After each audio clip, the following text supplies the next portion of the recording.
हाय दोस्तों, welcome to triple S accounts with me Anikant. हम sample paper video series कर रहे थे और सैम्पल पेपर वीडियो सीरीज में I have found time to include one more sample paper for you guys. So this is the 7th sample paper in the series. जैसा कि आप जानते हैं, ये सीबीएसई गाइडलाइंस के अकॉर्डिंग प्रिपेयर किया हुआ क्वेश्चन पेपर है। इसके अंदर 55 टोटल क्वेश्चंस रहेंगे, divided into 2 parts and some sections. हर सेक्शंस में से कितने क्वेश्चन अटेम्प्ट करने हैं, कितने नहीं, ये मैं डिटेल में बता चुका हूँ। इस पेपर के थ्रू हमारा ऑब्जेक्टिव है कि हम साथ में सॉल्व कर रहे हैं, मतलब आप अपने घर पर बैठे ओएमआर शीट लिए इसको सॉल्व कर रहे हैं और मैं यहाँ पर इस वीडियो के थ्रू सॉल्व कर रहा हूँ और आपको पूरा पेपर एक्सप्लेन कर रहा हूँ। इस सैम्पल पेपर को इंक्लूड करते हुए और सीबीएसई सैम्पल पेपर को अगर काउंट करें तो total 8 sample papers with all the 55 questions are uploaded on the channel और सारे 55 क्वेश्चंस मैंने उनमें सॉल्व किए हैं। ठीक है ना। आपको आई बटन पे अभी अगर आप देखेंगे तो वहां पर आपको प्लेलिस्ट मिल जाएगी, वो कंप्लीट और साथ ही पासपोर्ट टू पासिंग सीरीज है, जिसके अंदर एग्जाम में आने वाले हाईली प्रोबेबल टॉपिक पे जिस तरह का क्वेश्चन एग्जाम में आ सकता है उनके क्वेश्चंस का मैं एक क्वेश्चन बैंक प्रिपेयर करके हर वीडियो में सॉल्व कर रहा हूं। You can also check that series out. Right friends, तो चलिए बिना किसी देरी के अब इस सैम्पल पेपर को हम सॉल्व करना स्टार्ट करते हैं। पहला सेक्शन है, इस सेक्शन में जो ए है सेक्शन, इसमें 18 क्वेश्चन होंगे, 15 सॉल्व करने पड़ते हैं पर मैं सारे क्वेश्चन सॉल्व करूंगा। सबसे पहला क्वेश्चन है, managers commission will be recorded. तो मैनेजर का कमीशन है, ये चार्ज अगेंस्ट प्रॉफिट होता है, तो ये प्रॉफिट एंड लॉस अकाउंट में रिकॉर्ड होगा। That's our answer. Next question की तरफ चलते हैं। Interest on capital will be recorded. Interest on capital कहां रिकॉर्ड होगा? In credit side of current account, so ये बात सही है। In debit side of current account, no. In credit side of capital account, अब यहां पर इनको थोड़ा स्पेसिफाई करना चाहिए था। इनके कहने का मतलब है credit side of fixed capital account, तो अगर कैपिटल फिक्स्ड है तो सारे अप्रोप्रिएशन करंट अकाउंट के थ्रू होते हैं, तो ये स्टेटमेंट फिर गलत हो जाएगा। इन debit side of profit and loss account, तो प्रॉफिट एंड लॉस अकाउंट में नहीं, profit and loss appropriation account के डेबिट में जाता है, तो ये भी गलत हो जाएगा। Credit side of current account is our choice. ठीक है, तो आगे बढ़ते हैं हम। इसके बाद लिखा हुआ है इंटरेस्ट ऑन कैपिटल का, तो credit side of current account is the correct answer. Next question की तरफ चलते हैं। नेक्स्ट क्वेश्चन है, Ganga Triveni were partners with capitals 2 lakh and 4 lakh respectively. Saraswati was admitted for 1/4 share in profit. Saraswati was unable to bring her share of goodwill premium in cash. The journal entry recorded for goodwill premium is given below. वो cash में लेकर नहीं आई, पर goodwill premium जो 50,000 की उनकी थी वो डिस्ट्रीब्यूट हुई है 10,000 और 4,000 में। 10,000 और 4,000 में डिस्ट्रीब्यूट हुई है, यानी मैं कह सकता हूँ कि सेक्रीफाइसिंग रेशियो जो है वो 1:4 में, क्योंकि जो भी प्रीमियम आती है वो सेक्रीफाइसिंग रेशियो में जाती है, कैश में आए या नहीं आए। 1:4 सेक्रीफाइसिंग रेशियो होगा। हमसे मांगा गया है new profit sharing ratio. Saraswati 1/4 share के लिए आई है और पुराने पार्टनर्स का सेक्रीफाइसिंग रेशियो 1:4 है। तो अगर मैं कहूं कि जी का सेक्रीफाइस कितना था, तो जो नया शेयर मिला है वो 1/4 मिला है, तो 1/4 का 1/5, 1:4 सेक्रीफाइसिंग रेशियो है ना, तो ओल्ड रेशियो जो 1/4 है उसका 1/5 जी ने सेक्रीफाइस किया होगा और टी ने 1/4 का 4/5 सेक्रीफाइस किया होगा।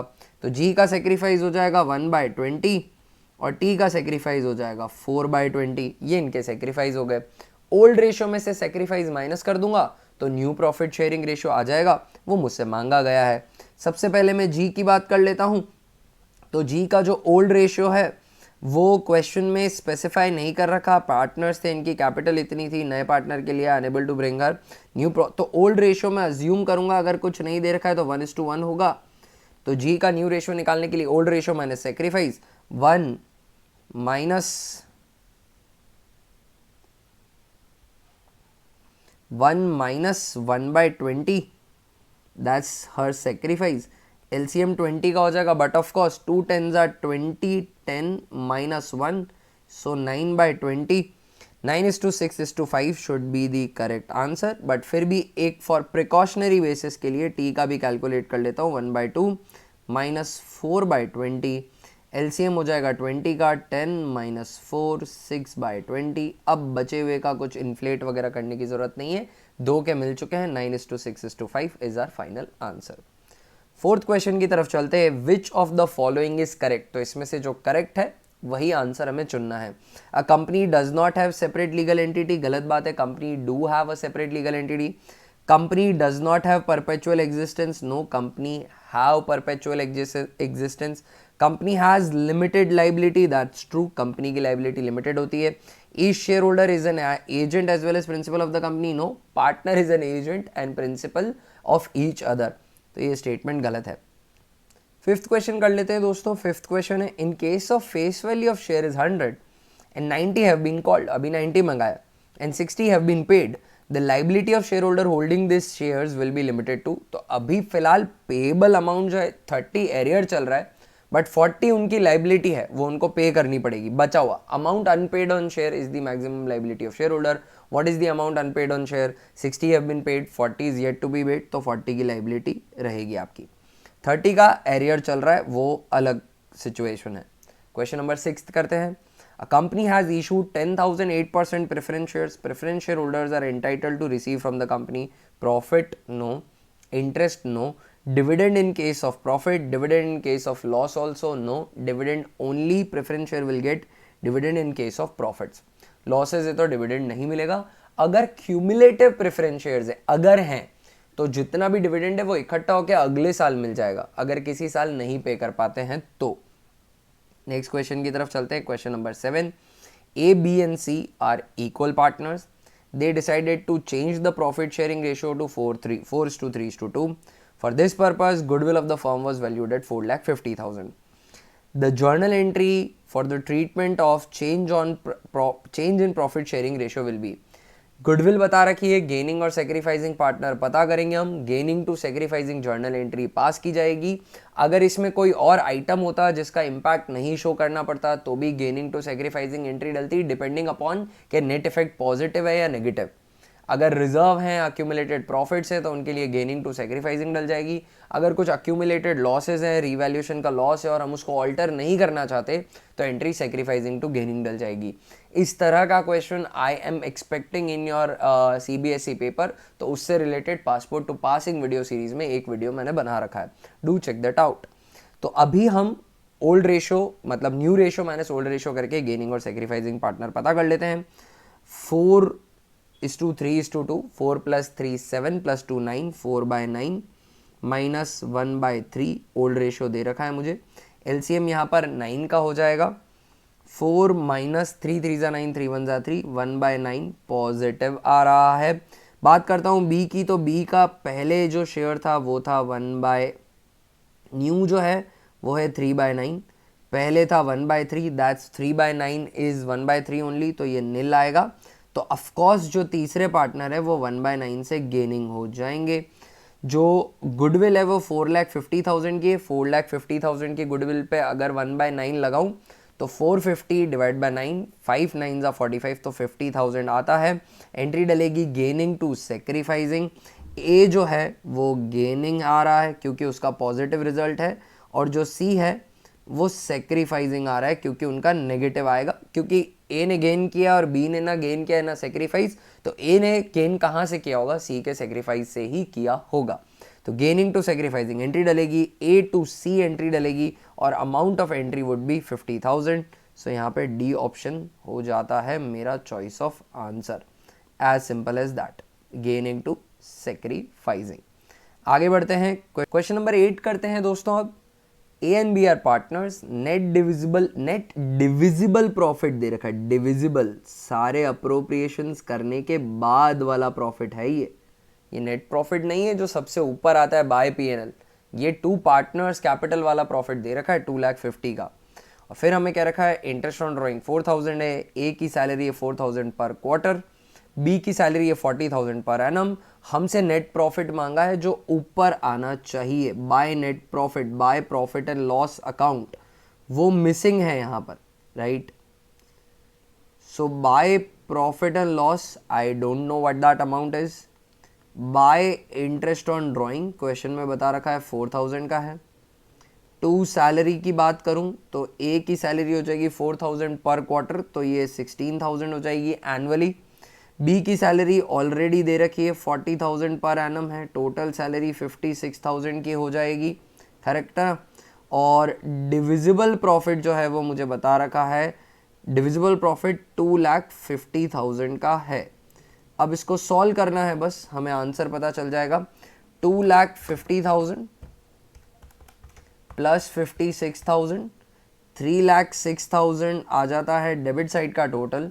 इसमें से 4,000 सब्ट्रैक्ट कर देंगे तो 3,02,000 का नेट प्रॉफिट रहा होगा।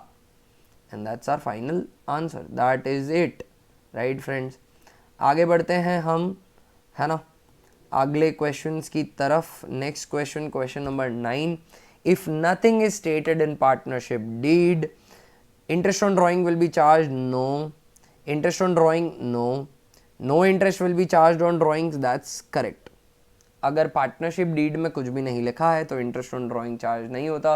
अगर पार्टनरशिप डीड एब्सेंट है या साइलेंट है, सिर्फ दो बातें होती हैं, प्रॉफिट इक्वली शेयर हो जाएगा और इंटरेस्ट ऑन लोन दिया जाएगा पार्टनर को, अगर पार्टनर ने लोन प्रोवाइड किया है फर्म को, तो वो भी एक ही तरह के लोन पे दिया जाता है जो पार्टनर ने फर्म को दिया है। फर्म ने पार्टनर को कोई लोन दिया है, उस पर नो इंटरेस्ट इज पेएबल, मतलब बाय द पार्टनर। फर्म को कोई चार्ज नहीं कर सकती इंटरेस्ट, फर्म को पे करना पड़ेगा 6% पर annum if deed is absent और silent.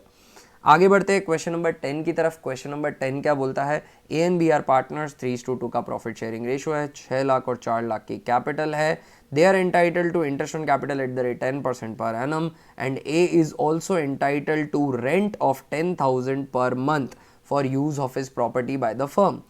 Net profit earned by the firm for the year ended 31st March 2020 is 3 lakh. B का शेयर इन प्रॉफिट मांगा है। तो सिंपल क्वेश्चन है, हमको सिर्फ नेट प्रॉफिट में एक पार्टनर का शेयर निकालना है। P&L अप्रोप्रिएशन बना लेते हैं हम। यहाँ पे एक छोटा सा, मैं टर्मिनोलॉजी नहीं लिखूंगा बट अमाउंट प्लेस करता जाऊंगा। तो नेट प्रॉफिट जो है वो 3 लाख का है, इधर दे रखा है, ठीक है। इसके बाद यहाँ इंटरेस्ट ऑन कैपिटल दिया जाएगा, 6 और 4 10 लाख की कैपिटल है, दोनों की कैपिटल पे 10% के हिसाब से 1 लाख का इंटरेस्ट हो जाएगा। रेंट भी पे करने को बनता है, A is also entitled to rent, और नीचे दे रखा है net profit earn by the firm. Net profit बोला है मतलब इसमें पार्टनर को पेएबल जो रेंट होगा वो तो सब्ट्रैक्ट किया होगा, क्योंकि नेट प्रॉफिट एक नेट रेंट जो होता है वो एक चार्ज अगेंस्ट प्रॉफिट होता है, और मुझे नेट प्रॉफिट यहाँ पर दिया है 3 लाख का, तो इसका मतलब इसमें से सारे चार्जेस माइनस किए होंगे, मतलब रेंट भी माइनस किया होगा। करेक्ट बात है ना। तो सिर्फ इंटरेस्ट ऑन कैपिटल देने के बाद 2 लाख का प्रॉफिट बचता है। बी का शेयर इन प्रॉफिट मांगा है, 3:2 का प्रॉफिट शेयरिंग रेशियो है, तो बी का हो जाएगा 2 lakh into 2/5। So 2 lakh divided by 5 into 2 that's 80,000। तो 10th का आंसर जो है वो ए होना चाहिए, ठीक है ना। आगे बढ़ते हैं क्वेश्चन नंबर 11 की तरफ। X Limited purchased a running business of Y Limited payable by the issue of equity share of 10 each, 8 paid up बोला है, okay. Assets and liabilities consisted of the following, 8 paid up माना है, और जो agreed value है हम उसको consider करेंगे। तो अग्रीड वैल्यू में 25 लाख की बिल्डिंग है, प्लांट एंड मशीनरी 3,55,000 की है, स्टॉक को लिया है 90% पे यानी 2,70,000 पे लिया है, डेटर्स को लिया है 5% के प्रोविजन पे, तो 5 lakh into 5% minus equal to 4,75,000 जो है उस पर डेटर्स ले लिया हमने, और सन्ड्री क्रेडिटर्स 4 लाख के हैं। नेट एसेट निकालने के लिए टोटल एसेट्स करूंगा, उसमें से लाइबिलिटी सब्ट्रैक्ट कर दूंगा, तो 25 lakh plus 3,55,000 plus 2,70,000 plus 4,75,000 minus 4 lakh. जो नेट एसेट आ रहे हैं बिजनेस के वो आ रहे हैं 32 लाख के। हम जो शेयर्स इशू कर रहे हैं उसको सिर्फ 8 पेड अप मान रहे हैं, तो फॉर्मूला हो जाएगा purchase consideration upon issue price या पेड अप वैल्यू। तो यहाँ पर पेड अप वैल्यू 8 रुपए की है, बचे हुए 2 रुपए की कॉल आपको देनी पड़ेगी, तो 4 लाख शेयर में एक्चुअली यहाँ पर इशू कर रहा हूँ 32 लाख डिवाइडेड बाय 8। इन 4 लाख शेयर पे 8 रुपए का जो अमाउंट है वो तो इस बिजनेस के थ्रू पे हो गया, और बचे हुए 2 रुपए की कॉल फ्यूचर में मंगवाई जाएगी। नेक्स्ट क्वेश्चन करते हैं दोस्तों, गेन या loss on revaluation is shared by, तो बड़ा ही सिंपल क्वेश्चन है। All the partners in case of change in profit sharing ratio, सही बात है। All the partners in case of admission of a new partner, ये गलत बात है, न्यू पार्टनर को नहीं दिया जाता। Remaining partners in case of retirement of a partner, no, In case of retirement, all the partner shares, even the retiring partner, all partners in case of dissolution of firm, dissolution में revaluation का loss ही नहीं निकलता है, तो all partners in case of change in profit sharing ratio is the correct answer. तो 12th का answer जो है यहाँ पर A हो जाएगा. ठीक है, नेक्स्ट क्वेश्चन की तरफ चलते हैं. Question number 13, which of the following is true regarding interest on capital to a partner when the firm maintains fluctuating capital account. अगर कैपिटल अकाउंट्स फ्लक्चुएटिंग है तो interest on capital current account से नहीं दिया जाएगा, क्योंकि कैपिटल फिक्स्ड होती है तो करंट अकाउंट से दिया जाता है. तो debit P&L account, credit debit P&L appropriation account and credit partners capital account, that would be my choice.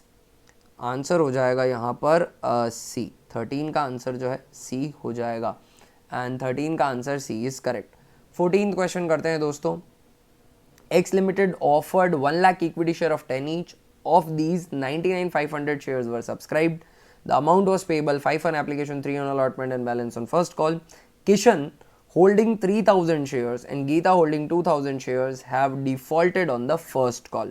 What is the amount of money received on the first call? बहुत simple सा question है. 99,500 shares मेरे subscribed हैं, इसमें से 5,000 share मैं subtract कर दूंगा.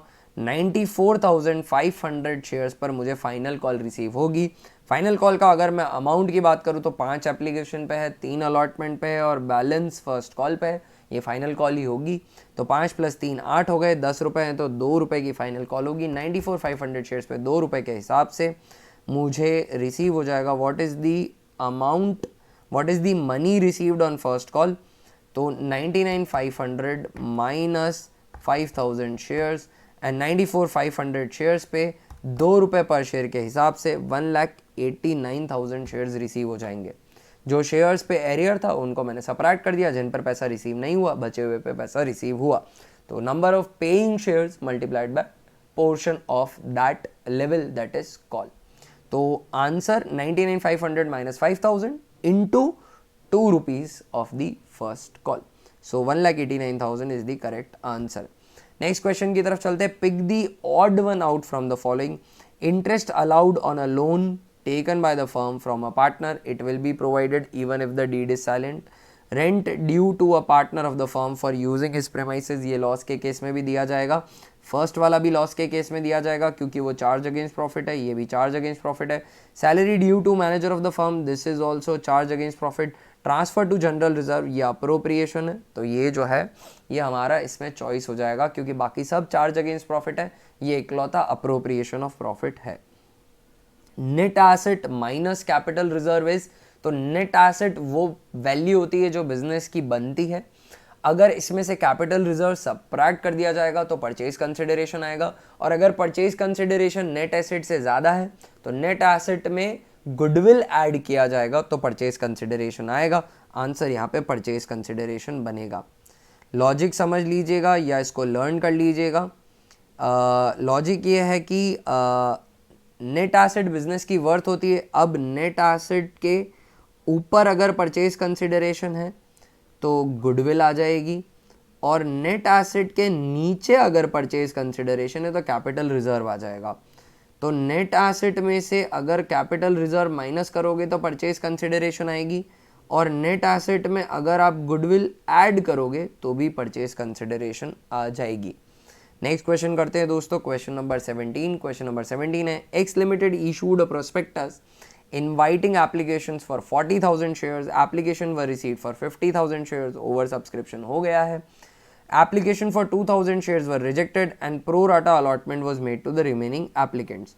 तो 48,000 मांगने वालों को मैंने 40,000 शेयर्स दिए, 2,000 तो मैंने रिजेक्ट कर रिफंड कर दिए. If Ganesh has been allotted 1,500 shares, how many shares must he have applied for. तो इसके अलॉटेड शेयर दे रखे हैं, टोटल अलॉटेड से डिवाइड कर दूंगा, अप्लाइड से मल्टीप्लाई कर दूंगा तो अप्लाइड पता चल जाएंगे. अलॉटेड दे रखे तो अलॉटेड से डिवाइड करो, और जो पता करना चाहते हो, जो कंप्यूट करना चाहते हो, उससे मल्टीप्लाई कर दो. तो 1,500 डिवाइडेड बाय 40,000 इनटू 48,000, 1,800 शेयर जो होते हैं वो अप्लाइड शेयर आ जाएंगे. Interest on calls in arrears account is closed by. Interest on calls in arrears profit and loss account से क्लोज होता है. Interest on calls in arrears firm के लिए इनकम है, तो इसकी जर्नल एंट्री डलेगी interest on calls in arrears को क्रेडिट करके। अब इस अकाउंट को क्लोज करना है तो इसे डेबिट किया जाएगा और प्रॉफिट एंड लॉस अकाउंट को क्रेडिट किया जाएगा। तो crediting statement of P&L 18th का आंसर ए हो जाएगा। That is it. आगे बढ़ते हैं हम सेक्शन बी की तरफ चलते हैं। इसमें भी 18 क्वेश्चंस होते हैं, आपको कोई 15 ही अटेम्प्ट करने हैं। X and Y are partners in the ratio 3:1, capital 3 lakh and 2 lakh respectively. Interest on capital is allowed at the rate 9% per annum. Firm earned a profit of 30,000 for the year ended 31st March 2019.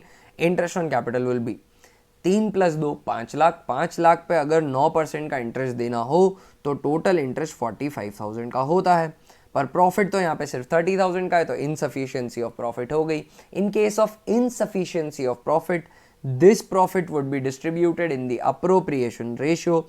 Appropriation ratio की बात करूं तो 9% है, 27,000 and 18,000। इसको further simplify करोगे तो 3:2 ही बनेगा, capital ratio ही आएगा। 9 3s are 27 and 9 2s are 18।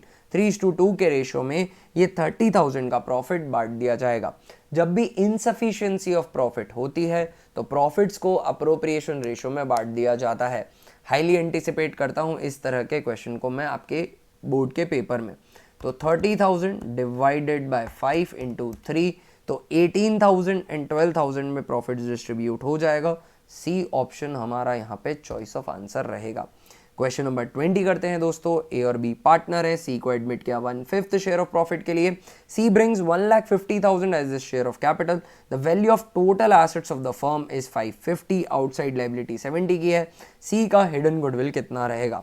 जिस दिन हमने एडमिशन दिया फर्म के टोटल एसेट्स 550 के हैं, आउटसाइडर्स लायबिलिटी 70 की है। 5,50,000 माइनस, अब देखिए 5,50,000 के एसेट्स हैं, बट उस दिन सी को एडमिशन मिल जाएगा तो सी 150 की कैपिटल लेकर आएगा। तो सी की कैपिटल इंट्रोडक्शन से कैश इंक्रीज होगा, कैश इंक्रीज होगा तो एसेट्स इंक्रीज होंगे। तो ये 550 के जो एसेट्स हैं ये 5,50,000 प्लस 1,50,000 नए अमाउंट ऑफ एसेट बन जाएंगे 7 लाख। 7 लाख में से 70,000 की लाइबिलिटी सब्ट्रैक्ट कर देता हूं तो 6,30,000 की कैपिटल एक्चुअल कैपिटल है फर्म की, है ना, आफ्टर एडमिशन ऑफ सी। सी से हमने 1,50,000 की कैपिटल मंगाई है 1/5 शेयर के लिए। टोटल कैपिटल का अगर 1/5 किया जाए तो सी की कैपिटल आती है। अब मुझे सी की कैपिटल पता है तो मैं टोटल कैपिटल फाइंड आउट कर सकता हूं क्या? Of course I can. Total capital would simply be C की कैपिटल इंटू 5/1। तो सी की कैपिटल मुझे बता रखी है, सी की कैपिटल है इधर 1,50,000 की, तो 1,50,000 into 5 should be total capital.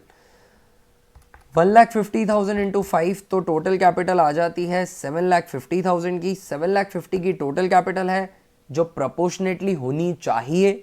सी से ऐसे कैपिटल मंगाई गई है कि जैसे फर्म की टोटल कैपिटल हो 750, बट एक्चुअल कैपिटल तो सिर्फ 6,30,000 की है। तो जो हिडन गुडविल है वो 1,20,000 की है। हमसे सिर्फ हिडन गुडविल मांगा है, हमसे सी का प्रीमियम नहीं मांगा। प्रीमियम मांगते तो मैं 120 का 1/5 और निकाल देता तो प्रीमियम फॉर गुडविल भी आ जाती, पर वो हमसे मांगी नहीं गई है। क्वेश्चन को अगर आप देखें तो प्रीमियम फॉर गुडविल भी आपको ऑप्शन में मिल रहा है, तो आपको ये ज़रूर ध्यान रखना है कि आपसे मांगा क्या गया, वही चॉइस सेलेक्ट करिएगा।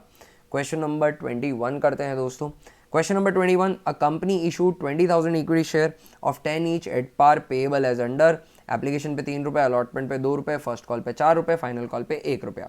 ठीक है, एप्लीकेशन 65,000 शेयर्स की आ गई, ओवर सब्सक्रिप्शन हो गया है। 15,000 शेयर को रिजेक्ट कर दिया and pro rata allotment was made to the applicant of 50,000 shares. तो 50,000 मांगने वालों को 20,000 शेयर दिए। How much amount will be received in cash on first call? First call पे कितना आएगा? 30,000 शेयर्स मेरे पास एक्स्ट्रा है इस कैटेगरी के।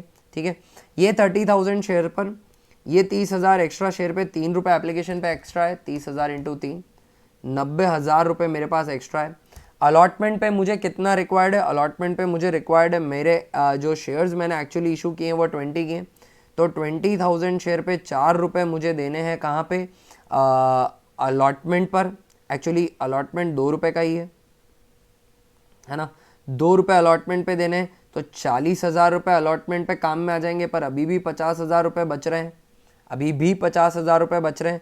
अब 20,000 शेयर पे फर्स्ट कॉल की बात करूँ तो वह 4 रुपये देने, तो 80,000 रुपये देने पर 50 पहले से पड़े हैं, तो 30,000 और मैं मंगवा लूँगा। तो इन्होंने पूछा है excess application money is adjusted excess application money is adjusted towards amount due on allotment and call, how much amount will be received in cash on first call. तो फर्स्ट कॉल पे 30,000 रुपीज़ आना चाहिए, क्योंकि बाकी जो portion है वो access application money से पे हो जाएगा। That is it, that's our final answer. Question number 22 करते हैं दोस्तों। Question number 22, X limited forfeited 1000 share of 10 each for non payment of final call of 3 per share. 3 रुपये नहीं दिए, मतलब यहाँ पर जो पैसे दिए होंगे वो 7 रुपये पर शेयर होंगे। 3 रुपये नहीं दिए, मतलब 7 रुपये पर शेयर दिए होंगे, 7 रुपये जमा है। After re issue of 600 shares 3000 was transfer to capital reserve. तो ये शेयर कितने में री इशू हुए होंगे? तो देखिए दोस्तों, कितना अमाउंट अवेलेबल है कैपिटल रिजर्व में डालने के लिए, वो कंप्यूट किया जाता है री issued share into amount paid against these shares. तो मैंने री इशू 1000 शेयर री इशू किए और after re issue of 600 of these shares, तो 600 शेयर पर 7 रुपए के हिसाब से 4200 मेरे पास अवेलेबल था कैपिटल रिजर्व में भेजने के लिए। एक्चुअली कैपिटल रिजर्व में मैंने 3000 भेजा है, इसका मतलब मैंने 1200 इधर सब्ट्रैक्ट किया। क्या अमाउंट में सब्ट्रैक्ट करता हूं मैं? डिस्काउंट सब्ट्रैक्ट करता हूं, मतलब मैंने 1200 रुपए का डिस्काउंट दिया है। अगर ये 600 शेयर फुल वैल्यू पे इशू होते तो 10 रुपए के हिसाब से 6000 रुपये आने चाहिए थे, पर 6000 रुपये नहीं आएंगे क्योंकि 1200 रुपये का तो डिस्काउंट हो जाएगा। 6000 में से 1200 रुपये का डिस्काउंट माइनस कर दो तो 4800 is the actual money received on री इशू ऑफ दीज शेयर्स। इन्होंने यही मांगा है कि शेयर्स वर री issued for, so these shares वर री इशूड फॉर 4800। मैं 100% एक्सपेक्ट कर रहा हूं कि फोर फीचर री इशू कैपिटल रिजर्व के ट्रांसफर के एक या दो क्वेश्चन तो आ ही रहे, मिनिमम 2 से ज़्यादा भी आ सकते हैं। इसमें balance left in share forfeiture account, amount of re issue like this question, transfer to capital reserve, इससे रिलेटेड एक dedicated video passport to passing series में बनाया है, उसको ज़रूर से देख लो, उसके बाद आपका ये क्वेश्चन गलत नहीं होगा। I am very positive about it. Question number 23 करते हैं दोस्तों। ए और बी पार्टनर है, 2:1 का प्रॉफिट शेयरिंग रेशियो है। During the year ended 2021, A की ड्रॉइंग है 10,000 per month in the beginning of every month, B की ड्रॉइंग है 10,000 per month at the end of every month. After preparation of final accounts ये discover किया गया कि 12% का इंटरेस्ट ऑन ड्रॉइंग कंसिडर नहीं किया गया है। तो इनका पहले इंटरेस्ट ऑन ड्रॉइंग निकाल लेते हैं, फिर पास्ट एडजस्टमेंट का एक छोटा सा स्टेटमेंट बना लेंगे। इंटरेस्ट ऑन ड्रॉइंग्स की अगर मैं बात करूं यहाँ पर, तो ए ने जो ड्राइंग करी है 10,000 करी है, पर मंथ करी है, तो 12 ड्राइंग्स हो जाएंगी। इंटरेस्ट 12% का है तो 12/100 हो जाएगा। एवरेज पीरियड बाय 12 करना है साथ में। और अब एवरेज पीरियड की मैं बात करूं तो ए ने करी है per month beginning of every month. Average period निकालने के लिए फॉर्मूला होता है time left after first drawing plus time left after last drawing divided by 2। इनकी ड्राइंग है बिगनिंग ऑफ एवरी मंथ, तो फर्स्ट ड्राइंग करी होगी फर्स्ट ऑफ मंथ, साल खत्म होने में 12 महीने बाकी है। लास्ट ड्राइंग करी होगी साल के लास्ट महीने के पहले दिन, तो 1 महीना बाकी है। 13 divide by 2 6.5, 65/120। 10,000 into 12 into 12% divided by 12 into 6.5, तो मेरा इंटरेस्ट ऑन ड्राइंग आता है 7800 का। दूसरे पार्टनर की बात करूँ तो 10,000 की ड्राइंग है, 12 मंथ्स मंथली ही करिए, बस एक ही डिफरेंस है कि इन्होंने करी है 10,000 per month and of every month. तो इंटरेस्ट ऑन ड्राइंग के लिए एवरेज पीरियड निकालना पड़ेगा। यहाँ पे फर्स्ट ड्राइंग करी होगी फर्स्ट मंथ के लास्ट दिन, साल खत्म होने में 11 महीने बाकी हैं। लास्ट ड्राइंग करी होगी साल के आखिरी दिन, साल खत्म हो चुका है। 11 divided by 2 that is 5.5, 55/120। 10,000 into 12 into 12% divided by 120 into 55, 6600 इसका इंटरेस्ट ऑन ड्राइंग आ जाता है। ये इंटरेस्ट हमने चार्ज नहीं किया, नॉट अ प्रॉब्लम। तो हर पार्टनर का एक कॉलम बना देते हैं, ए बी और एक कॉलम फर्म का। अगर पार्टनर को कुछ मिल रहा है तो क्रेडिट कर दूंगा, क्रेडिट को मैं प्लस से डिनोट करूंगा, और पार्टनर से कुछ लेना है तो पार्टनर को डेबिट कर दूंगा, डेबिट को मैं माइनस से डिनोट करूंगा। इंटरेस्ट ऑन ड्राइंग इनसे लेनी थी, नहीं ली, तो 7800 ए में माइनस कर देता हूँ, 6600 बी में माइनस कर देता हूँ। ये दोनों सम जुड़कर 14,400 फर्म में प्लस हो जाएगा। ये फर्म को जो 14,400 मिला ये फर्म के लिए प्रॉफिट है, ये ए और बी में ही रीडिस्ट्रीब्यूट होना है उनके प्रॉफिट शेयरिंग रेशो में। 14,400 डिवाइडेड बाय 3, 4,800 ए को मिल जाएगा, माइनस 14,400, 9,600 जो है वो बी को मिल जाएगा। 14,400 फर्म के पास से चला जाएगा तो फर्म ज़ीरो हो जाएगी। अब ए और बी का जो है एडजस्टिंग फिगर निकाल देता हूँ। 7,800 माइनस में है और उसमें से 9,600 एडजस्ट करना है तो 1,800 ए पॉजिटिव आता है, ऑफ कोर्स 1,800 बी नेगेटिव आने वाला है। 6,600 माइनस 4,800 पर 6,600 नेगेटिव का है तो 1,800 फाइनली नेगेटिव का आएगा। फाइनल जर्नल एंट्री बन जाएगी B's capital account DR to A's capital account. तो A will be debited, A will be credited and B will be debited by 1,800। तो सी मेरा ऑप्शन ऑफ चॉइस हो जाएगा, 23 का सी ही है। आगे बढ़ते हैं क्वेश्चन नंबर 24 की तरफ। क्वेश्चन नंबर 24 क्या कहता है, चलिए देख लेते हैं उसको। क्वेश्चन नंबर 24, ABC पार्टनर्स है फर्म के अंदर। On 1 April 2020 their capital was 5 lakh, 2 lakh 50 and 2 lakh 50 respectively. As per the provision of the partnership deed, partners were entitled to interest on capital at the rate 6% पर annum. Profits were to be shared in the ratio of their capital. तो profit sharing ratio जो है वो capital होना चाहिए था 5 लाख, 2.5 लाख और 2.5 लाख। तो बेसिकली रेशियो बनता है 2:1:1। सही ना, 2 लाख 50 का दुगना 5 लाख होता है। आगे नेट प्रॉफिट 3 लाख का था पर इसको इक्वली डिस्ट्रीब्यूट कर दिया without providing for above items, और ये सब आइटम्स प्रोवाइड भी नहीं किए और इक्वली डिस्ट्रीब्यूट कर दिया। देखते हैं ए, बी और सी एंड ऑल्सो द फर्म। ठीक है, पास्ट एडजस्टमेंट की स्टेटमेंट बनानी है पर यहाँ पे हमें डेबिट क्रेडिट करके वो करने की ज़रूरत नहीं है। मैं बिना डेबिट क्रेडिट के भी इसको कर सकता हूँ सॉल्व। डेबिट होगा तो मैं सब्ट्रैक्ट कर दूंगा, क्रेडिट होगा तो मैं प्लस कर दूंगा। सबसे पहले देख लेते हैं, इंटरेस्ट ऑन कैपिटल देना रह गया है तो 50,000 का ए को मिलता, 25,000 का बी को मिलता, 25,000 का सी को मिलता। फर्म को 1 लाख रुपए देने पड़ते हैं, सब्ट्रैक्ट कर दीजिए। प्रॉफिट जो है वो कैपिटल रेशियो में जाने थे पर आपने 3 लाख के प्रॉफिट को इक्वली डिस्ट्रीब्यूट कर दिया तो 1-1 लाख हर पार्टनर से वापस मंगवा लीजिए और 3 लाख रुपए फर्म के पास फिर से क्रेडिट हो जाएगा। अब और कोई अप्रोप्रिएशन करना रह गया है क्या? जी नहीं, सारे हमने कर लिए। तो फर्म के पास अभी फ़िलहाल अगर मैं फर्म को बैलेंस करूं तो 2 लाख का फर्म के पास एक बैलेंसिंग फिगर बचता है। ठीक है ना, 1 लाख रुपए फर्म ने दिया ऊपर, 3 लाख रुपए फर्म को मिला तो फर्म के पास अभी 2 लाख रुपए हैं। अगर 2 लाख मैं यहाँ सब्ट्रैक्ट करूँ राइट तो फर्म जो है वो निल हो जाएगी। अब फर्म के पास 2 लाख देने को है मतलब पार्टनर सब क्रेडिट होंगे। 2 लाख डेबिट हो रही है, फर्म नेगेटिव है इसलिए पार्टनर्स क्रेडिट होंगे। बट ये जो डिस्ट्रीब्यूशन होगा ये कैपिटल रेशियो में होना चाहिए। कैपिटल रेशियो क्वेश्चन में दे रखा है 2:1:1 तो 2, 1, 3, 1, 4। 2 lakh divided bye 4 that is 50,000। तो 50,000 बी को मिलेगा, 50,000 सी को मिलेगा और 1 लाख ए को मिलेगा। अब इसको बैलेंस कर लेते हैं दोस्तों, हम हर पार्टनर को बैलेंस कर लेते हैं। फर्म तो ऑलरेडी बैलेंस्ड है। पार्टनर की बात करूं तो ए 50,000 पॉजिटिव आ रहा है, बी की बात करूं तो 25,000 से बी नेगेटिव आ रहा है और सी की बात करूं तो सी का भी सेम सिचुएशन है, 25,000 से वो भी नेगेटिव आ रहा है। तो एंट्री डल जाएगी B C to A.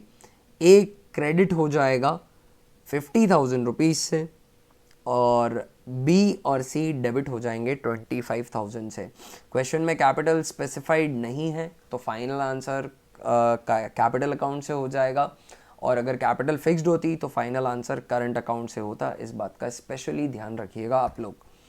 Next question करते हैं, question number 25। A B C partner है, 4:3:2 का प्रॉफिट शेयरिंग रेशियो है। B it was provided that B share of profit will not be less than 1,50,000 per annum. The losses for the year ended 31st March 2021 were 80,000 before allowing interest on loan of 2 lakh, interest on loan of rupees 2 lakh taken from A on 1st June 2020। तो ये जो loan है 2 लाख रुपए का ये लिया है हमने 1 जून 2020 को। इस लोन पे इंटरेस्ट तो आपको कुछ भी हो जाए देना ही पड़ेगा, भले ही आपके लॉसेस हैं या लॉसेस और इंक्रीज हो जाते हैं। 1 लाख का लोन है, जून में लिया है, ईयर एंडिंग 31 मार्च है, तो जून जुलाई अगस्त सितंबर अप्रैल मई निकाल दीजिए 2 महीने, 1 जून से 10 महीने का इंटरेस्ट इस पे बनेगा। 2 लाख का लोन है, रेट नहीं दी हुई तो 6% पार्टनरशिप एक्ट अप्लाई हो जाएगा, और टाइम पीरियड जो है वो 10 महीने का हो जाएगा। सो 2 lakh into 6% divided by 12 into 10, सो 10,000 का इंटरेस्ट बनता है। वैसे डायरेक्ट कैलकुलेशन भी थी, 10,000 का इंटरेस्ट यहाँ पे बन जाएगा। 80,000 का लॉस है अभी before providing interest on loan provide करने के बाद 90,000 का लॉस हो जाएगा। ये 90,000 का लॉस 4:3:2 के रेशो में बांटना है, 4 3 7 8 9 40,000, 30,000 और 20,000 का लॉस आपको बेयर करना पड़ेगा। ठीक है, आगे एक और सिचुएशन क्या रखी है क्वेश्चन के अंदर कि इट वॉज प्रोवाइडेड दैट बीज share of profit will not be less than 150, तो बी को तो 150 मिलना ही मिलना है, ठीक है ना। तो बी का तो 150 बुक कर दो आप, बी का शेयर जो है वो 150, share of each partners profit and loss would be, तो बी जो है उसको 150 मिलेगा ही मिलेगा। बट अगर मैं लॉसेस अपोर्शन कर दूं पूरे के पूरे, तो बी को भी लॉस बेयर करवा दोगे आप, और कितने का, 90 का। एक बार प्रॉफिट का डिस्ट्रीब्यूशन देख लेते हैं हम ए बी और सी के बीच में, ठीक है।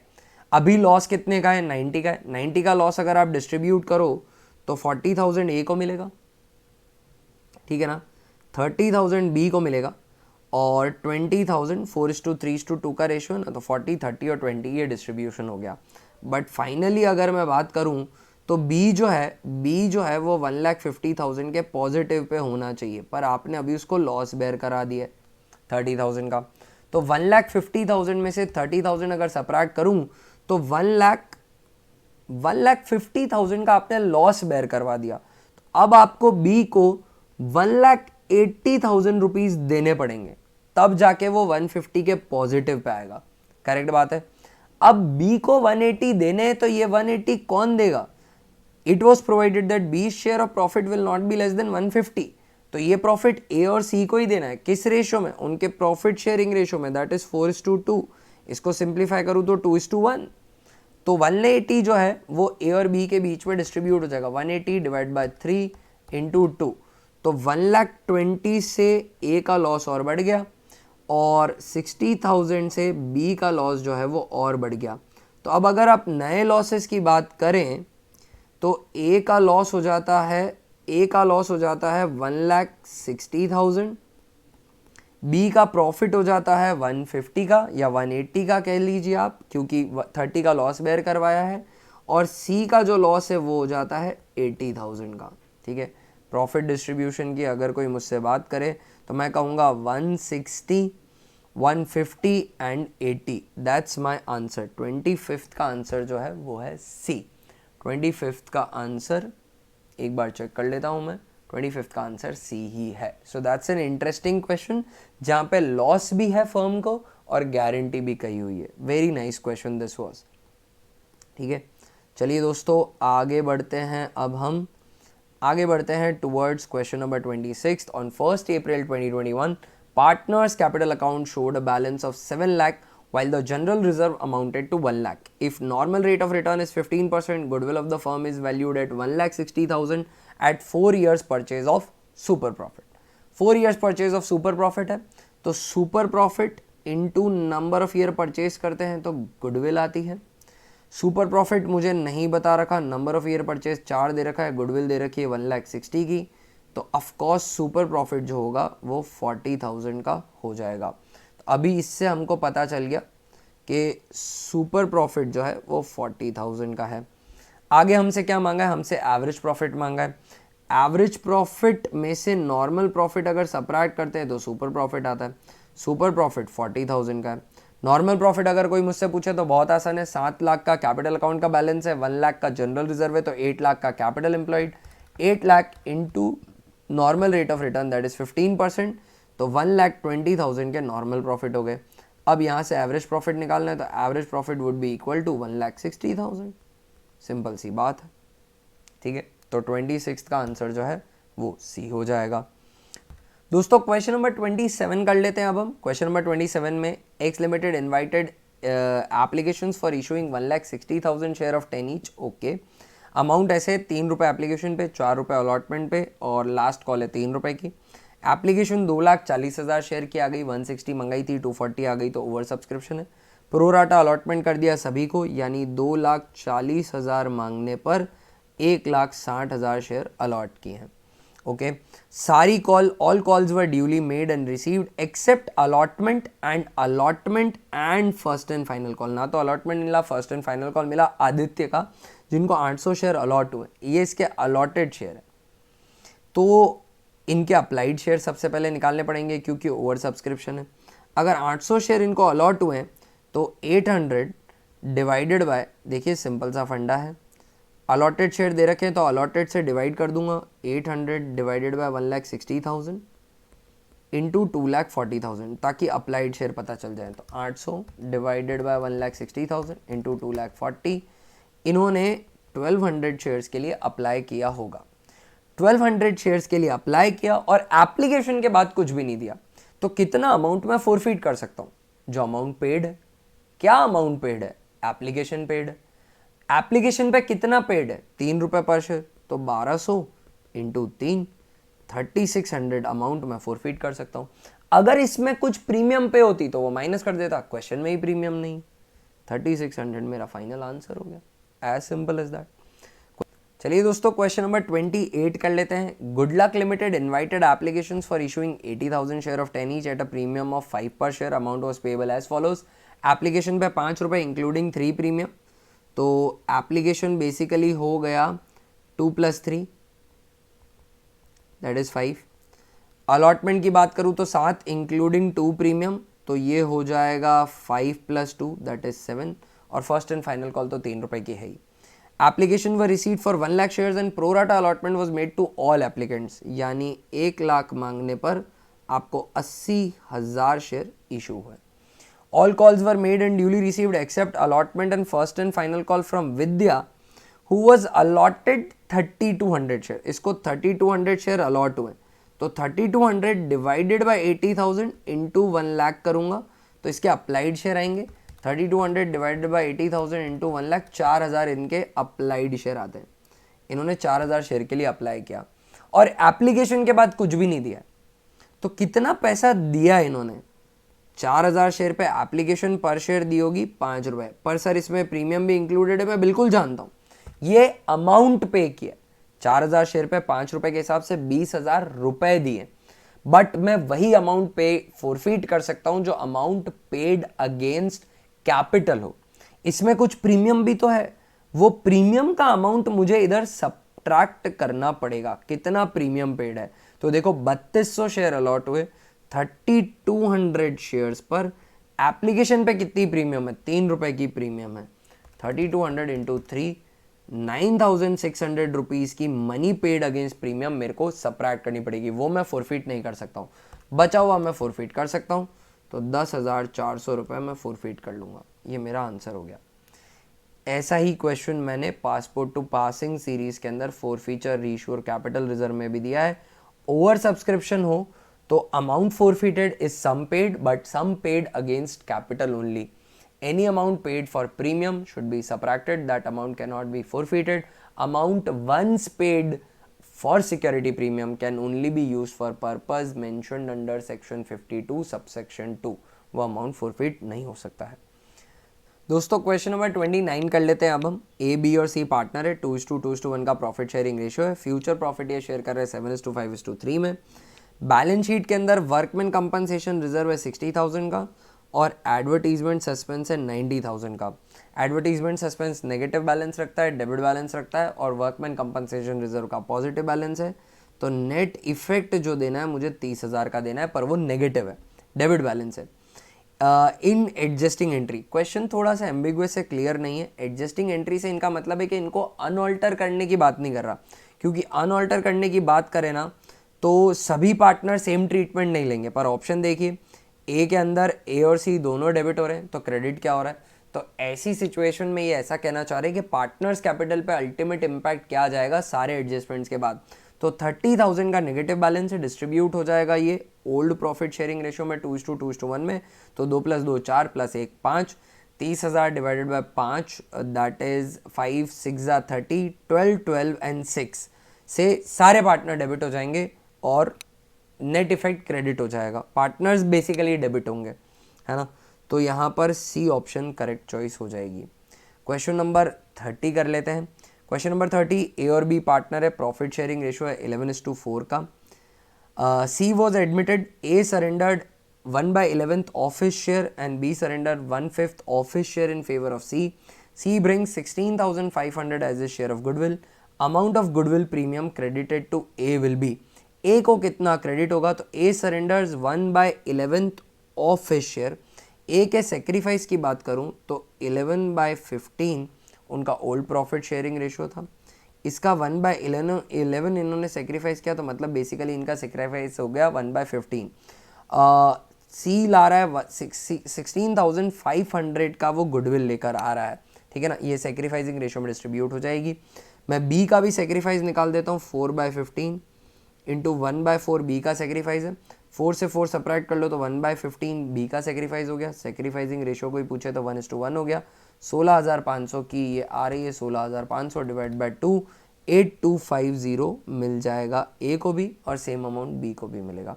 तो 30 का जो आंसर है वो बी हो जाएगा। क्वेश्चन नंबर 31 करते हैं दोस्तों। एक्स और वाई पार्टनर है, प्रॉफिट शेयरिंग रेशियो 3:2 है। They admit Z into partnership, Z paying a premium of 2 lakh for 1/4 share of profit, while X and Y as between themselves sharing profit and losses equally. Goodwill credited to X will be. Okay, तो Z को 1/4 share के लिए admit किया, X और Y future में profit equally share करेंगे, तो X को Z को उनका 1/4 देने के बाद बचता है प्रॉफिट 3/4 का। तो 3/4 का हाफ ये दोनों ले लेंगे, तो 3/8 A ले लेंगे और 3/8 B ले लेंगे। ये इनके न्यू शेयर हुए। Z की बात करूं तो Z 1/4 के लिए आ रहा है। 1/4 को अगर इन्फ्लेट करूं तो इंटू 2/2, तो 2/8 इनका हो जाएगा। New profit sharing ratio 3:2। ठीक है, X को कितनी गुडविल मिलेगी ये पूछा है, तो X का सेक्रीफाइस पता कर लेता हूं। X का सेक्रीफाइस 3/5 ओल्ड रेशियो है और 3/8 न्यू रेशियो है। New ratio minus old ratio, 8 5 40 का एलसीएम, 8 5 40, 5 3 15, 5 8 3 24, 15 माइनस 24, तो 9/40 जो है वो एक्स का सेक्रीफाइस आ रहा है। बी के सेक्रीफाइस की बात करता हूँ तो 2/8 न्यू, एक्चुअली 3/8 न्यू रेशियो है। 3/8 माइनस ओल्ड रेशियो जो था वो था 2/5। एलसीएम इनका भी 40, 8 5 40, 5 3 15 माइनस 5 8 2 16, 1/40 और ये भी नेगेटिव आ रहा है। 9:1 का सेक्रीफाइसिंग रेशियो हो गया। जेड की प्रीमियम है 2 लाख की, 2 लाख डिवाइडेड बाय 10 इंटू 9, 1,80,000 जो है वो एक्स को गुडविल क्रेडिट होगी। 31 का आंसर बी होना चाहिए और बी ही है। आगे बढ़ते हैं दोस्तों। 31 डन। 32 असर्शन रीजन बेस्ड है, चलो इसको कर लेते हैं अपन। क्वेश्चन नंबर 32 कर लेते हैं हम। Partnership is a voluntary association, तो ये तो सच बात है, वॉलेंट्री एसोसिएशन ही होता है। पार्टनरशिप डीड इज ओरल और रिटर्न अग्रीमेंट, जी बिल्कुल गलत बात है ये। पार्टनरशिप डीड तो रिटर्न ही हो सकती है। पार्टनरशिप का अग्रीमेंट ओरल या रिटर्न हो सकता है, पर पार्टनरशिप की डीड तो written agreement of partnership is known as deed. तो पार्टनरशिप डीड रिटर्न अग्रीमेंट ही होता है ना। तो पार्टनरशिप डीड इज ओरल और रिटर्न अग्रीमेंट, ये गलत बात है, तो only A is correct, C choice हो जाएगी। 33rd क्वेश्चन कर लेते हैं। Company is artificial person having separate entity, सही बात है। Shares of company are freely transferable except in case of private company, ये भी सही बात है। तो both A and R are correct, but इनका आपस में कोई लेना देना नहीं है। तो 33 का मेरे हिसाब से R is not the correct explanation, तो ए हो जाएगा। 34th question, pro rata allotment of shares means that smaller number of shares are allotted to each applicant according to the number of share applied by him, that's correct, proportionate allotment होगा। as per SEBI guidelines minimum subscription should be at least 90% of the authorized capital, actually 90% of the issued capital, तो ये गलत है। issued capital, तो only assertion is correct। A is true but R is false, तो 34 का जो है वो D होना चाहिए, that is also correct. Question number 35 कर लेते हैं दोस्तों। Revaluation account is a real account? नहीं जी, रिवैल्यूएशन अकाउंट नॉमिनल अकाउंट होता है। An unrecorded liability is credited to revaluation account, that is true. तो अनरिकॉर्डेड लाइबिलिटी क्रेडिट होगी रिवैल्यूएशन अकाउंट में, अनरिकॉर्डेड लाइबिलिटी क्रेडिट नहीं डेबिट होगी रिवैल्यूएशन अकाउंट में, नुकसान हो चुका है, लाइबिलिटी है, क्रेडिट बैलेंस होता है, तो रिवैल्यूएशन, तो दोनों ही गलत है, तो both A and R wrong. 35 का डी हो जाएगा। नेक्स्ट चलिए दोस्तों क्वेश्चन नंबर 36 कर लेते हैं। In case of partnership firm charge against profit indicates expense to be debited to profit and loss account, तो ये सही का है। Charge against profit PNL account में डेबिट होते हैं, इसमें कुछ भी दो राय नहीं है, ये सही है। Interest on partners loan to the firm and rent paid to partners are charge against profit, ये भी सही है, और ये पीएनएल अकाउंट में डेबिट भी होंगे। तो A and R are correct and R correctly explains A to an extent, आप कह सकते हो कि हाँ एक्सप्लेन करता है, तो 36 का चॉइस जो है वो ए हो जाएगा। राइट फ्रेंड्स, सो दोस्तों पार्ट 1 का सेक्शन सी कर लेते हैं। यहाँ पर केस स्टडी बेस्ड एमसीक्यू रहेंगे। वी आर वेल अवेयर कि इसमें 2 क्वेश्चंस जो हैं वो आएंगे फ्रॉम इशू ऑफ शेयर्स और 3 क्वेश्चन आएंगे पार्टनरशिप से, टोटल 5 क्वेश्चंस। एक आप अनअटेम्प्टेड रख सकते हैं in this particular section as per your choice. Out of all the 5 you can leave any one unattempted, any one, या तो पार्टनरशिप से या इशू ऑफ शेयर से। केस स्टडी बेस्ड क्वेश्चन में पहले क्वेश्चन पढ़ लेना सबसे समझदारी की चीज है। पहले केस स्टडी ना पढ़े, पहले क्वेश्चन पढ़ ले, मांगा क्या है उस पर्सपेक्टिव से केस स्टडी पढ़े।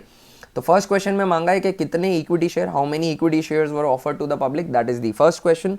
और सेकंड क्वेश्चन है what is the total amount collected on application, application पे कितना अमाउंट कलेक्ट हुआ। ये 2 क्वेश्चन मेरे से मांगे गए हैं, ठीक है। अब देख लेते हैं। Young India limited deals in electronic goods, it needs 10 crore for expansion plan, it decided to raise this amount as follows: 50% from Industrial Development Bank of India, 10 crore का 50%, ये 5 करोड़ हो जाएगा।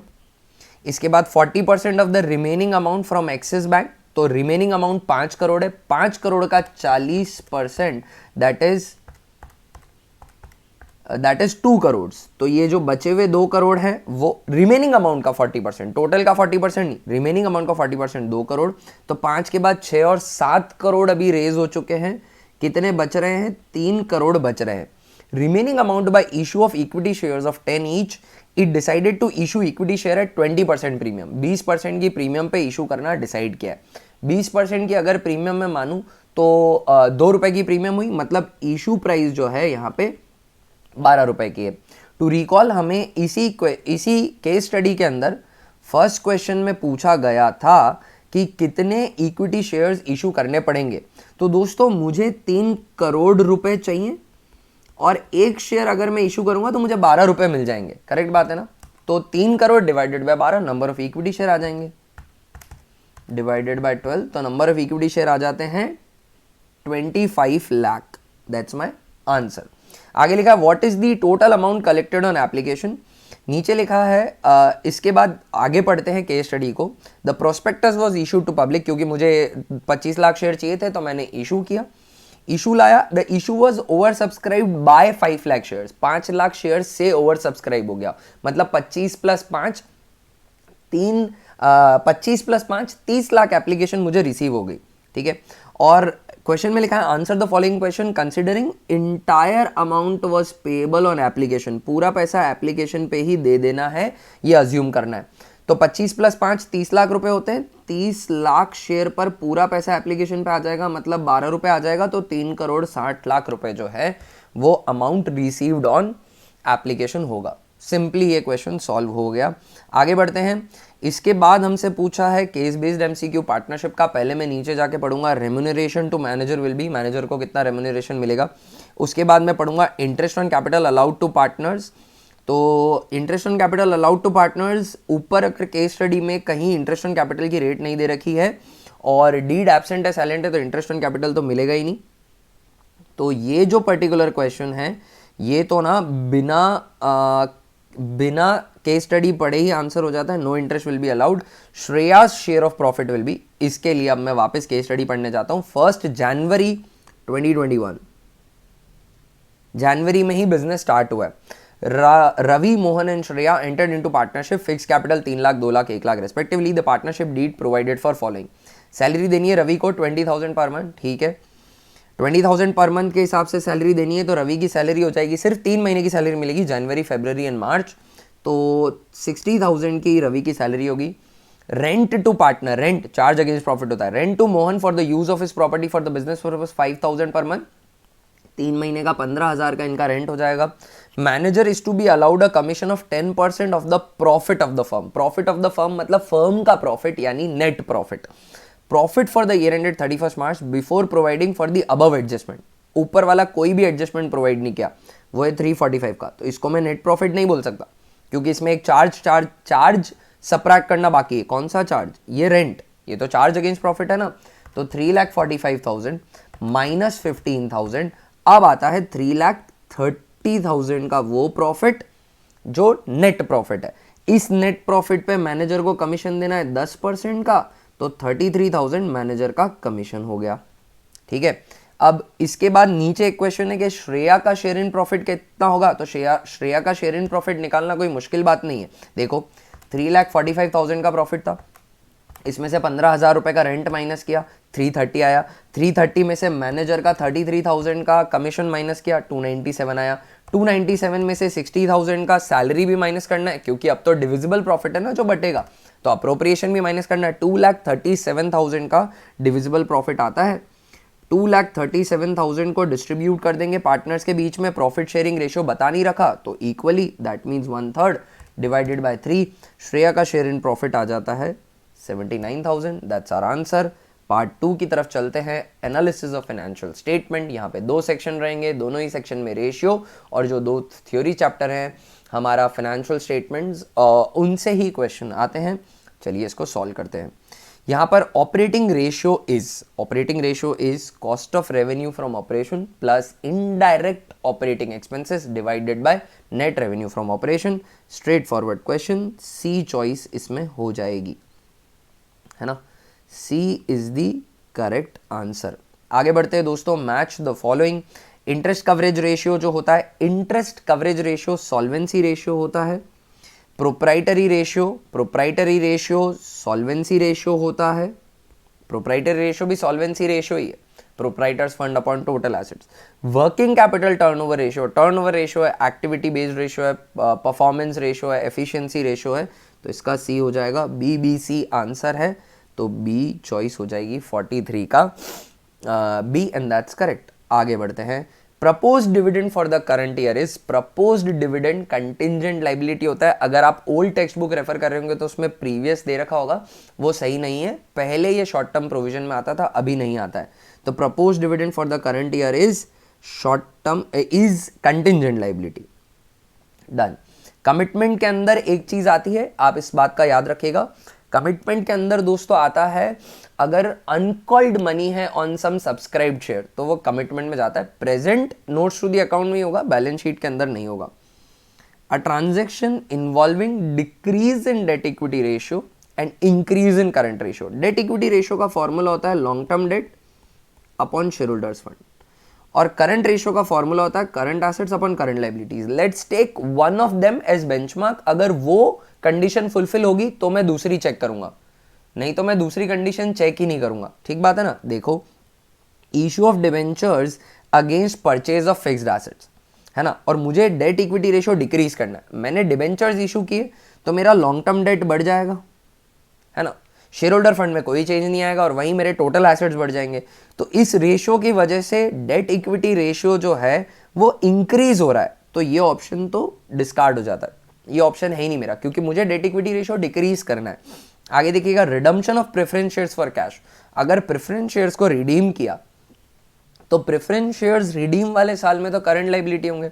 अगर करंट लायबिलिटी होंगे तो करंट लायबिलिटी कम हो जाएगी और कैश कम हो जाएगा. डेट इक्विटी रेशियो पे तो कुछ असर पड़ेगा ही नहीं, मतलब वो डिक्रीज नहीं हो रहा है, तो ये भी ऑप्शन नहीं रहा. Issue of equity shares for cash. अगर मैंने इक्विटी शेयर इशू किए तो मेरी इक्विटी शेयर कैपिटल बढ़ जाएगी. इक्विटी शेयर कैपिटल बढ़ जाएगी मतलब एसएचएफ बढ़ जाएगा. एसएचएफ बढ़ जाएगा मतलब लॉन्ग टर्म डेट और एसएचएफ में से डिनोमिनेटर इंक्रीज हो जाएगा. डिनोमिनेटर इंक्रीज हो जाएगा तो रेशियो डिक्रीज हो जाएगा. अब मैं सेकंड चेक कर लेता हूँ। सेकंड में बोला है करंट रेशियो में इंक्रीज चाहिए, इक्विटी शेयर इशू किए हैं और किए हैं फॉर कैश, तो कैश इंक्रीज होगा, कैश इंक्रीज होगा तो करंट एसेट्स इंक्रीज होंगे, करंट एसेट्स इंक्रीज होंगे और करंट लायबिलिटी सेम रहेगी तो करंट रेशियो भी इंक्रीज हो जाएगा। सो सी चॉइस हो गई हमारी, एंड ऑफ स्टोरी। 4 चेक करने की जरूरत है नहीं हमें, तो 45 का जो आंसर है वो सी हो जाएगा। आगे बढ़ते हैं। Match the following. Propose dividend for current year contingent liability होती है ना। Uncalled liability on partly paid share, अभी अभी मैंने बताया था ये कमिटमेंट्स होते हैं, ठीक है ना। तो 1 का ए और 2 का बी, ठीक है। तो दैट इज 46 का आंसर जो है हमारा ए हो जाएगा। Moving on. Financial statements show profitability through balance sheet and financial position through statement of profit and loss account। जनाब उल्टी बात बोल दी है यहाँ पर, profitability through statement of P&L and financial position through balance sheet, तो ये गलत है assertion।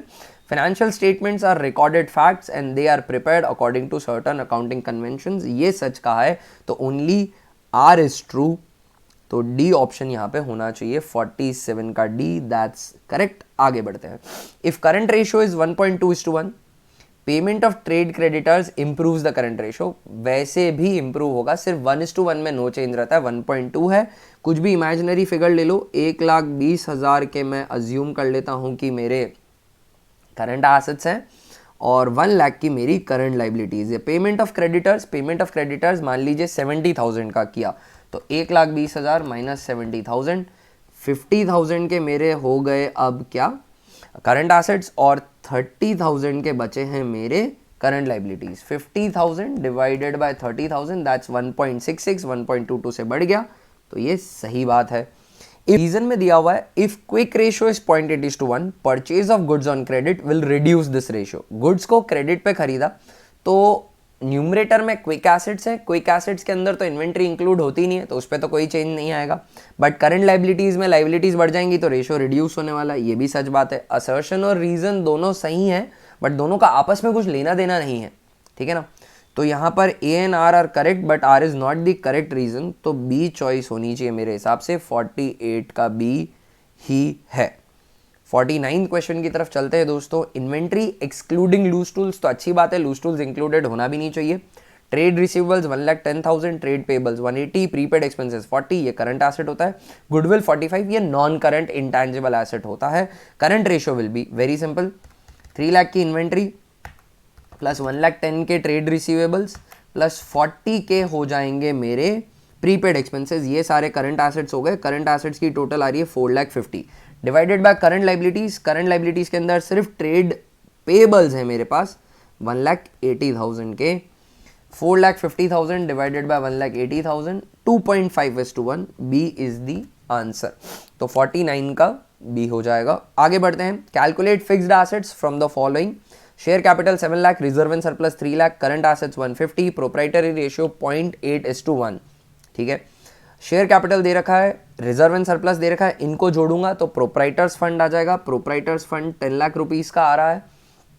करंट एसेट्स दे रखे हैं, प्रोप्राइटरी रेशियो बता रखा है 0.8:1, प्रोप्राइटरी रेशियो 0.8/1 है, that is proprietors fund upon total assets. Proprietors fund मुझे पता है 10 लाख का, इससे मैं टोटल एसेट्स फाइंड आउट कर लूंगा। Total assets would be equal to proprietors fund divided by 0.8, तो 10 लाख डिवाइडेड बाय 0.8, तो प्रोप्राइटर्स टोटल एसेट्स आ जाते हैं 12,50,000 के।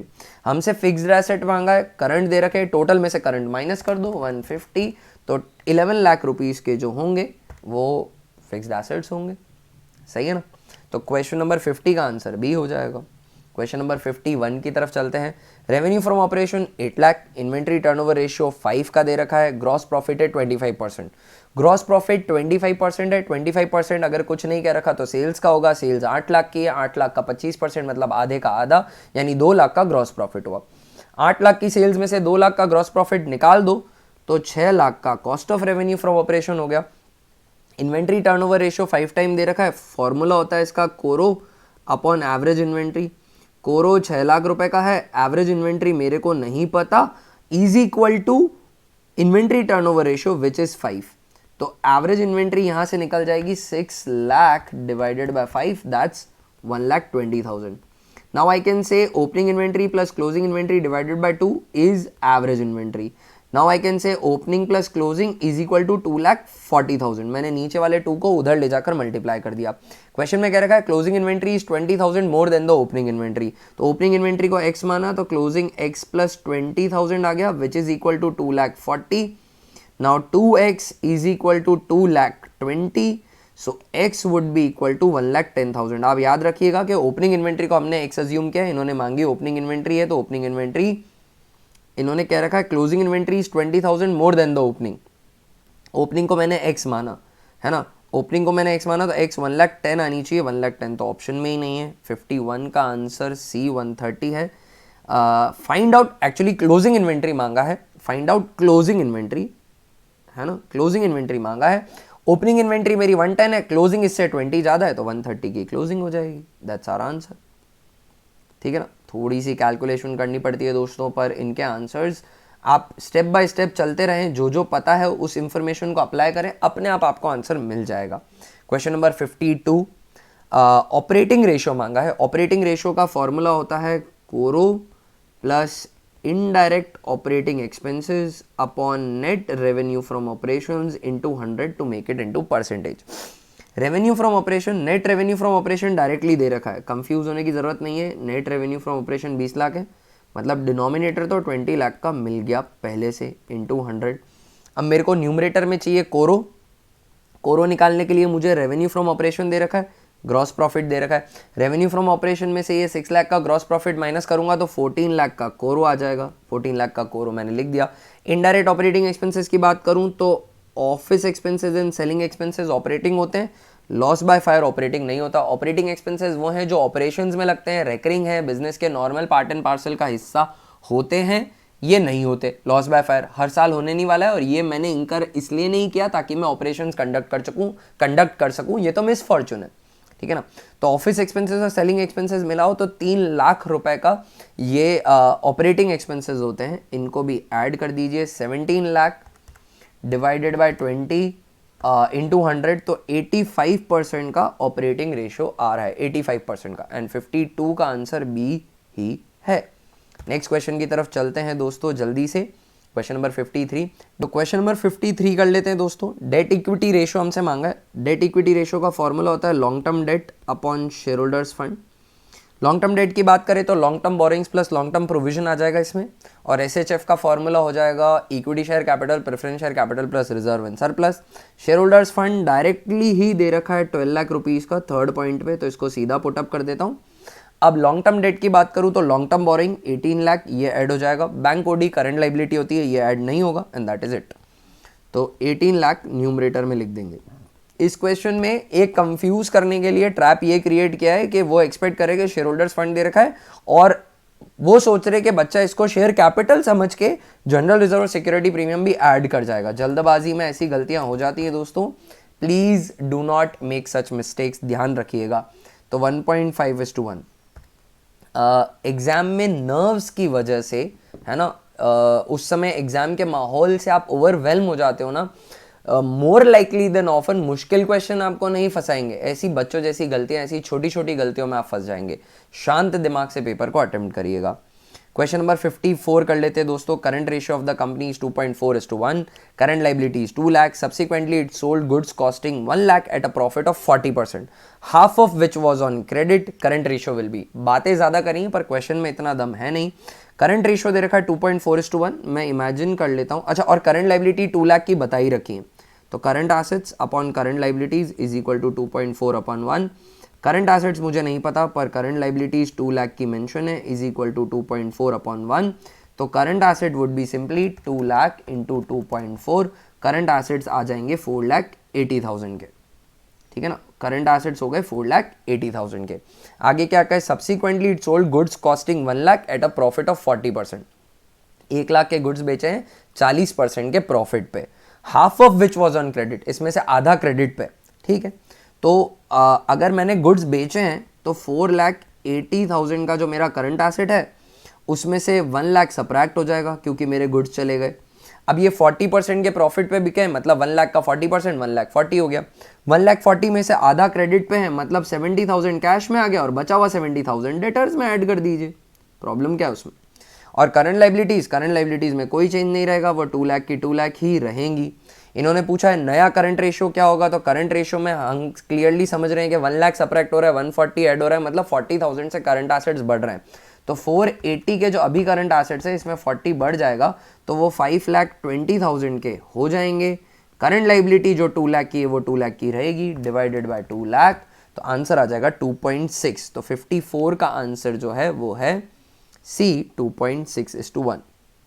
चलिए दोस्तों, towards the last question of our paper, given below are two statement, one level does assertion and reason gain on purchase of a running business is capital profit। एक running business को मैंने purchase किया और उसकी वजह से मुझे gain हुआ, तो वो कैपिटल नेचर का होता है, उसे कैपिटल रिजर्व में ट्रांसफर करते हैं हम। बिजनेस परचेज की जर्नल एंट्री ना सन्ड्री एसेट्स अकाउंट दिया to sundry liabilities to capital reserve. तो अगर फायदा होता है बिजनेस परचेज करते हुए, नेट एसेट से कम पेमेंट किया मैंने परचेज कंसिडरेशन, तो डिफरेंस अमाउंट कैपिटल रिजर्व में क्रेडिट होता है। Reason such profit is not available for distribution और डिविडेंड ऑफ द कंपनी। तो ये सही बात है, ये कैपिटल नेचर का प्रॉफिट है, डिविडेंड के डिस्ट्रीब्यूशन के लिए अवेलेबल नहीं है। तो ए भी सही है, आर भी सही है और आर करेक्ट एक्सप्लेनेशन भी है। So that's A is our choice. तो दोस्तों आई होप इस वीडियो से आपको हेल्प मिली हो। वीडियो को लाइक करना मत भूलना, वीडियो को शेयर करना मत भूलना फ्रेंड्स के साथ। चैनल से सब्सक्राइब रहना even after your exam. Term 2 के लिए भी बहुत अच्छा कंटेंट चैनल पे अपलोड होगा। किसी भी तरह का क्वेश्चन है you can put that in the comment section. Description में आपको इंस्टा हैंडल मिल जाएगा, टेलीग्राम चैनल का लिंक मिल जाएगा, वहाँ पे आप मेरे से क्वेश्चंस पूछ सकते हैं। और चैनल को कुछ भी तरीके से सपोर्ट करना चाहते हैं तो उससे रिलेटेड इन्फॉर्मेशन भी मिलेगी। Please try to support the channel. दोस्तों मिलता हूँ अगले वीडियो में, तब तक के लिए बाय। मैं विश करता हूँ कि आपकी तैयारी बहुत ही अच्छे से हो, आज का दिन भरपूर पढ़ाई से भरा हुआ निकले और आपका कल का एग्जाम्स बहुत बहुत बढ़िया हो। कल most probably after the exam मैं अनाउंस करूंगा live time, most probably in the evening around 6 o'clock, जब हम जो पेपर आपका आएगा उस पेपर को लाइव डिस्कस करेंगे और सॉल्व करेंगे साथ में। तो do join for that live. ठीक है दोस्तों, share this information to all your friends, all those who are appearing for accountancy paper, सबके लिए बहुत बेनिफिशियल होने वाला है वो लाइव। उस लाइव में पूरा पेपर थॉरली डिस्कस किया जाएगा। आप सभी एंग्शियस रहते हैं कि पेपर में क्या हुआ, इसलिए हम उसको कल डिस्कस करेंगे। Bye everyone for now.